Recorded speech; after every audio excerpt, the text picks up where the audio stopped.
ओम शांति। हमारी शुभ भावनाएं हमें महानता की ओर ले चलती हैं। जो विश्व कल्याणकारी हैं, जिन्हें भगवान ने अपने महान कार्य की जिम्मेदारी सौंपी है, उन्हें अपने चित्त को शांत रखते हुए अपने महान कर्तव्यों की ओर मुख करना चाहिए और उसमें हमारी सबके लिए शुभ भावनाएं और शुभ वृत्ति बहुत ही बड़ा काम करती है।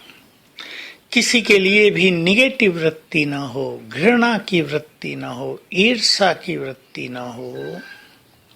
शुभ वृत्ति, सबको आगे बढ़ाने की भावना, सबका कल्याण करने की इच्छा, सबको सुख देने की इच्छा, ये महान आत्माओं के लक्षण हैं।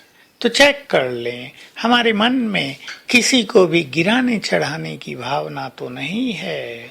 ऐसा तो नहीं हम इस दलदल में फंस गए हैं। ये दो दलदलें हैं, तेरा मेरा और गिराना चढ़ाना। इनसे उन आत्माओं को मुक्त रहना है जो इस संसार को कुछ देना चाहते हैं। संसार प्यासी नजरों से हमारी ओर देख रहा है। जिनकी ओर संसार की अनेक आत्माएं निहार रही हैं, वो किसे देख रहे हैं, वो कहाँ हैं, सोच लेना है। क्या हम संसार की इन बातों पर खरे उतरेंगे? जिस सब के लिए हमने त्याग किया है, ये पवित्र जीवन अपनाया है, संसार की तृष्णाओं को लात मारी है, क्या वो सब महान बलिदान करके हम कहीं उलझ गए? जो उलझ गए वो तो गए। महान कर्तव्य हमारा इंतजार कर रहे हैं। ये न भूलो, बाबा ने हमें अपने खजाने दिए हैं, जन्म दिया है, वरदान दिया है, शक्तियां दी हैं। अपना शुभ भावनाओं का हाथ हमारे सिर पर रखा है। वे हमें इस संसार में चमकाना चाहते हैं, विश्व की स्टेज पर लाना चाहते हैं। केवल चमकाने के लिए नहीं, लेकिन संसार का कल्याण करने के लिए, संसार को दुखों से मुक्त करने के लिए। हम शुभ भावनाओं से अपने चित्त को भरकर विजयी आत्मा बनने की ओर अपने कदम बढ़ाएं।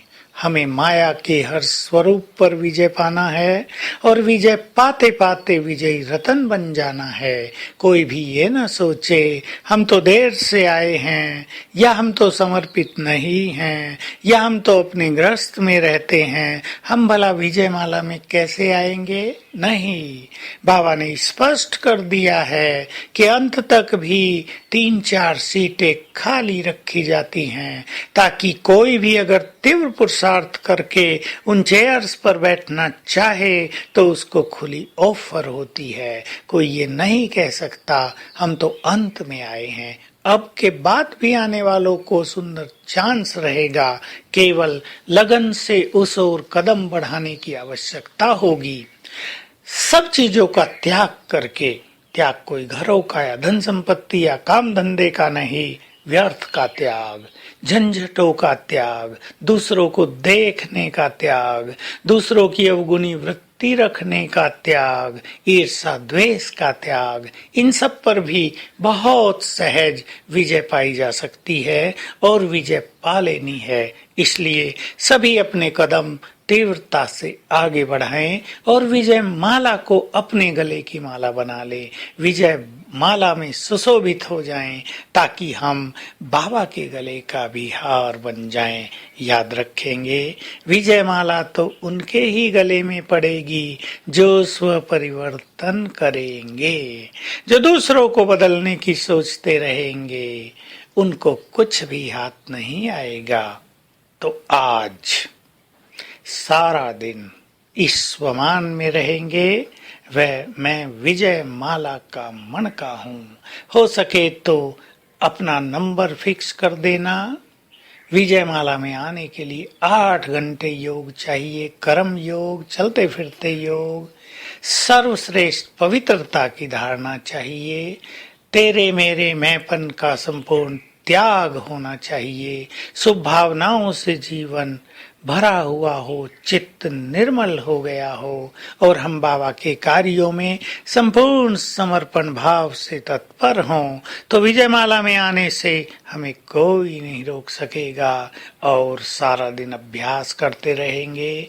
परम धाम से सर्वशक्तिवान की शक्तियों की रंग बिरंगी किरणें मुझ पर पड़ रही हैं। कभी सूक्ष्म वतन से बाप दादा के मस्तक से निकली हुई रंग बिरंगी शक्तियों की किरणें मुझ पर पड़ रही हैं। सारा दिन इस अभ्यास का आनंद लेंगे। ओम शांति।